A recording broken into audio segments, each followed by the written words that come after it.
He said I'm effing stupid, effing retarded. Ladies and gentlemen, change is in the air. What kind of change, you might ask? A change of vehicle. If you've been watching my videos, you know that I've been having a difficult time opening the hood of the Lou van. The hood latch cable broke. My hood just opened while I was going 90. And the reason for this was because you saw in one of my previous videos, if you happen to watch it, the latch cable that pulls the hood latch open broke. Like at first I could kind of pull the cable real hard and it would open. Just gotta give it a little yank. But that only worked once. So then after that I had to do an oil change, and I basically just unscrewed the latch so the hood was just open, and then I held it closed with a bike lock. I looped the bike lock through the bottom of the hood and the other side through the grill. Definitely going to have to be way more careful next time I take the front of my hood apart, I guess, and put it back together. Guess I didn't do such a great job after all. To get that fixed, I went to the Toyota dealership, which I did talk about a little bit in that video. And of course, being that it was my first visit at the dealership, they did me the courtesy of doing a full inspection, you know, to make sure nothing critical would impact my driving. And well, they happened to find a few things other than the inoperable hood latch release cable. If you refer to Exhibit A, or maybe Exhibit A over here, I'm not sure where I'm going to put it, this is the list of critical maintenance the van needed. Now, let's review it together, shall we?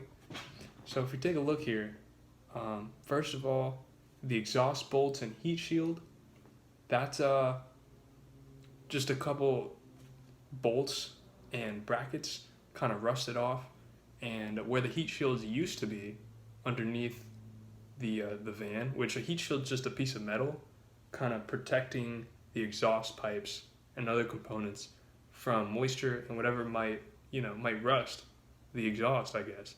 Those are no longer there because they've all fallen off because the brackets rusted first. So I don't really know how that's supposed to work, but I've been driving months without them, and it's perfectly fine. One of the brackets kind of vibrates while I drive, and I haven't been able to remove it because it's a pretty thick piece of metal. So to saw it off, I might, first of all, I don't have a saw, so there's that. So I just kind of let it rattle, when my car's idling in park, when I'm parked, it kind of just, it vibrates depending on what position it's in, and it, it's loose on the exhaust pipe. So depending on how it's sitting, it kind of rattles when the engine's on. No big deal, makes the van a little loud, but once I start turning the steering wheel or accelerating over 5 miles an hour, noise goes away. So I'm like, whatever. Clearly, that's not something I need to fix. Obviously, the dealer says different, and they'd charge me $350 to fix it. No thanks. Moving on. Oil pan seal and whatever an oil deep stick O-rings, or maybe multiple O-rings, seem to have gone bad. And there's a little oil residue on the bottom of my oil pan because of this, which is basically the beginning of an oil leak. Not too crazy, right? Swap a seal out, one's broken, replace it with a new one, have that installed, leak goes away. I could do that. Now mind you, the leak is not to a point where it's leaking onto the driveway. I haven't seen any puddles, and I've been checking. So it's clearly not that bad, right? Engine oil temperature is fine. Seems like it could be critical soon, but until I start seeing puddles, I don't know about all that. That would cost $564 at the dealership. Give it a look! So I told them not to worry about that either.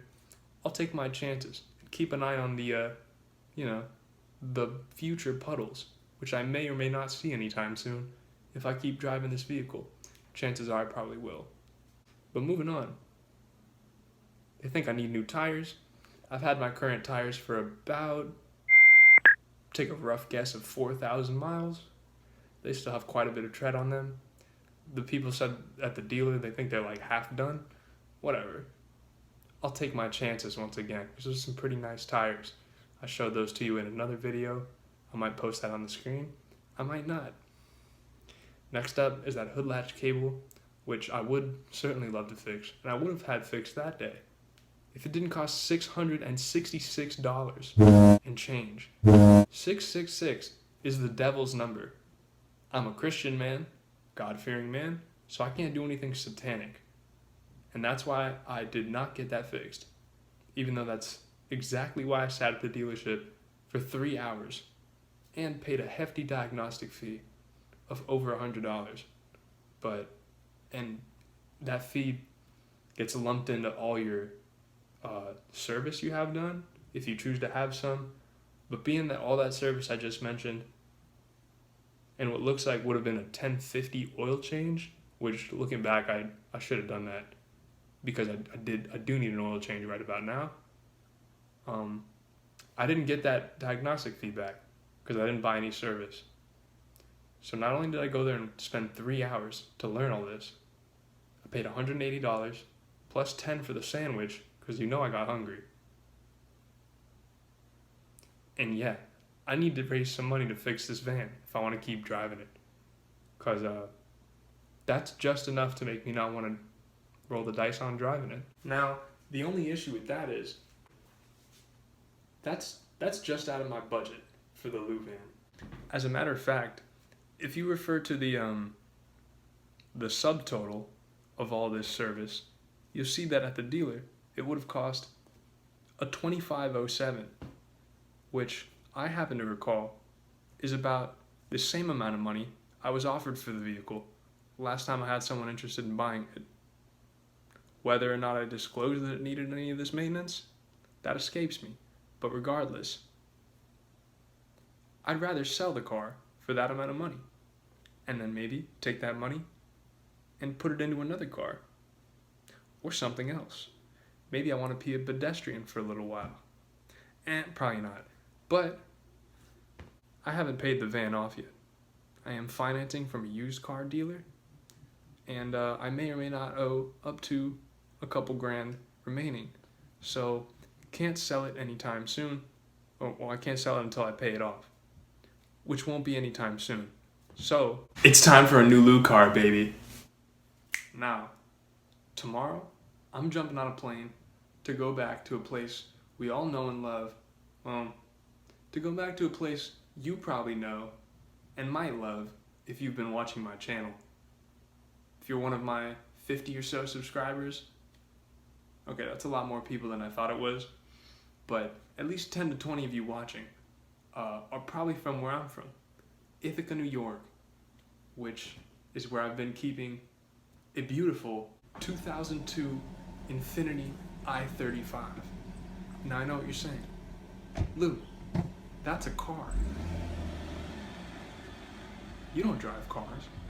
You drive tanks. Well, I'm willing to try the car thing out. Because you know what? I'm out of tanks. I have no SUVs in my Lou van. I'm not driving it for the time being because I'm not fixing it yet. Now my plan is I'll be a car guy until I can make enough deliveries to fix the van, and then maybe I can get back in the van. But the way they're charging an arm and a leg and your firstborn child for gas these days, what's the point? I drive every day, putting on all these miles, just to bring people their pizzas and their Chipotles, and I'm filling up every 2 days in the van, just so you know. That's a 20-gallon tank. That's like $60 in my handy. Less for me, because I use Get Upside, the sponsor of this video. Just kidding. But, yeah, this car also has a big engine, about the same size as in the Lou van, but being it's a little smaller, hopefully I can save some money on gas. And it's got quite a bit less miles. About 130,000 or so last time I checked. So, who knows? It didn't have any dash lights on last time I checked, but no one really drives it, so I'm about to inspect it again once I arrive. And hopefully, if it passes the inspection, I'm going to drive it back down here. And then get back to business as usual, dropping off Chipotles and Little Caesars and having customers give me the wrong address, and DoorDash. The Lou runs away. Now, come on with me.